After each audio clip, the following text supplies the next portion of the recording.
भाग 6. जिजाबाई प्रसूत झाल्यापासून गडावर नवे वारे संचारले होते. शहाजी राजांना हे शुभ वर्तमान कळविण्याकरता एक घोडेस्वार तातडीने गडावरून रवाना झाला होता. देवधर्म, पूजा अर्चा, अभिषेक यांची गडावर गर्दी उसळली होती. 5व्या दिवशी बाळंत घरात शस्त्रपूजा केली गेली. नांगरही पूजला गेला. 5व्या, 6व्या आणि 8व्या दिवशी अशाच पूजा झाल्या. लक्ष्मीबाई बारशाची जोरात तयारी करत होत्या. तातडीने घडविलेले नवीन नवीन दागिने, नवी वस्त्रे गडावर आणली जात होती.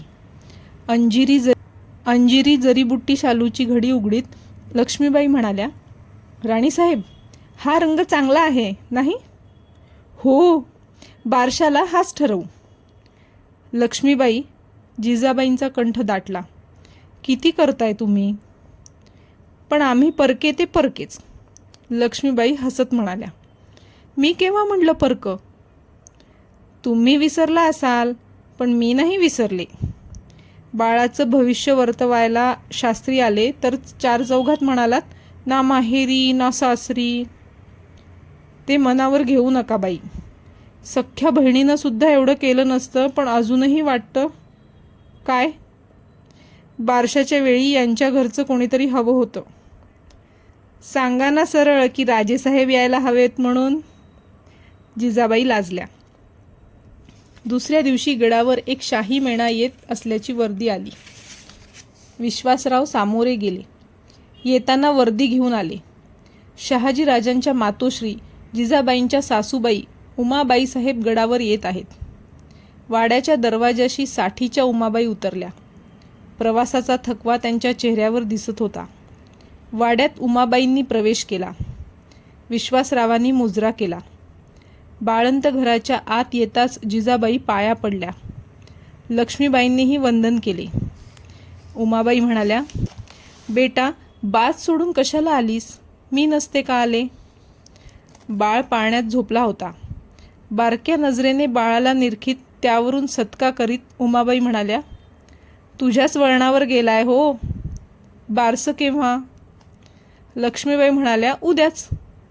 कालच राणीसाहेब म्हणत होत्या की बाळाच्या घरचं कोणीतरी हवं म्हणून.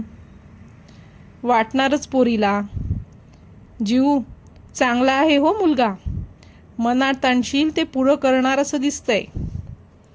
आणि एकदम गंभीर होऊन उमाबाई म्हणाल्या, आणि याच्या बापाला कळवलं का?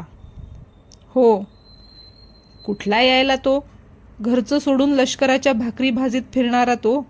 जळलं ते राजे पण. दोघी हसून उमाबाईंचे ऐकत होत्या. थोडा वेळ गेला आणि उमाबाईंनी विचारले, केव्हा उठणार ग हा? जिजाबाईंना हसू आवरणे कठीण गेले. त्या म्हणाला, सासूबाई घ्या ना, उठला म्हणून काय झालं? पुन्हा मांडीवर झोपेल. नको ग, मी थांबेन. झोपमोड कशाला? आणि थोरला कुठं आहे ग? स्वारींबरोबरच. तो एक गाढव आणि लहान पोराला पाठवणारी तू 7 गाढव.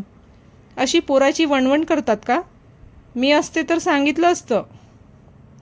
निश्वास सोडून त्या म्हणाल्या, पण माझं तरी कुठं ऐकतोय तो? उमाबाई बारीक सारीक गोष्टींचा तपास करीत होत्या. उत्तरे द्यायची दोघींना सुचत नव्हती. तेवढ्यात बाळाचे रडणे कानावर आले. उमाबाई गडबडीने उठल्या. त्यांनी बाळाला उचलले, पटापटा मुके घेतले. मांडीवर घेऊन त्या बाळाला उगी करू लागल्या आणि संकटातून सुटका केल्याबद्दल जिजाऊंनी बाळाच्या रडण्याला धन्यवाद दिले. पहाटे गड जागा झाला.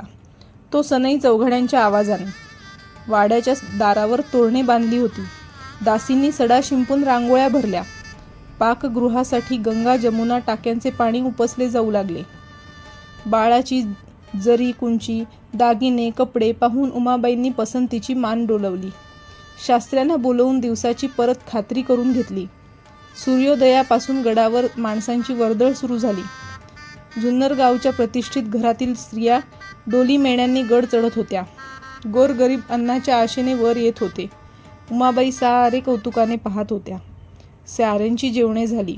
साऱ्या जणी पाळणा सजवू लागल्या. बाळाला सजवू लागल्या. गाण्याचे सूर उठू लागले. बारशाची वेळ झाली. जिजाऊंनी उमाबाईंना हळूच विचारले, बाळाचं नाव काय ठेवायचं? तू काय ठरवलंयस? शिवाईला नवस बोलले होते. शिवाजी ठेवूया. ठेव, चांगलं आहे. सुवासिनींनी बाळाला जिजाबाईंना ओवाळले. बाळाला लक्ष्मीबाईंनी हातावर घेतले.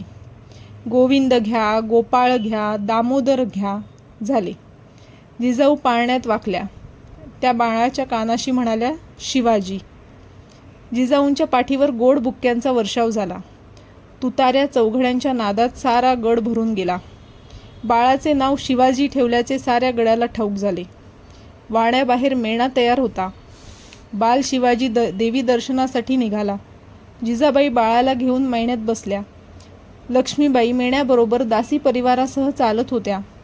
विश्वासराव शास्त्री, वैद्यराज, नरोपंत, गोमाजी नाईक ही सारी मंडळी पुढे चालली होती. त्यांच्या पुढे मंगल वाद्ये वाजत होती. देवीसमोर बाळाला ठेवण्यात आले. देवीचा अंगारा बाळाला लावला होता. भटजींनी आशीर्वाद दिले. विश्वासराव अंधार पडायच्या आत गडावर जाण्यासाठी म्हणून गडबड करीत होते. त्याचवेळी जिजाबाईंनी एक मखमली कसा विश्वासरावांच्या हाती दिला. नकळत विश्वासरावांनी विचारले, काय हे?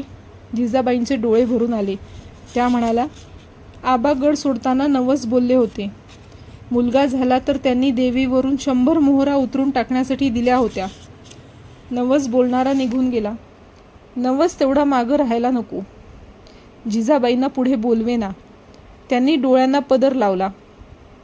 थरथरत्या हातांनी विश्वासरावांनी कसा उघडला. मुठींनी मोहरा भरून घेऊन ते देवीवरून ओवाळून टाकीत होते. बाल शिवाजीच्या उशापाशी सुवर्णांचा सडा पडत होता.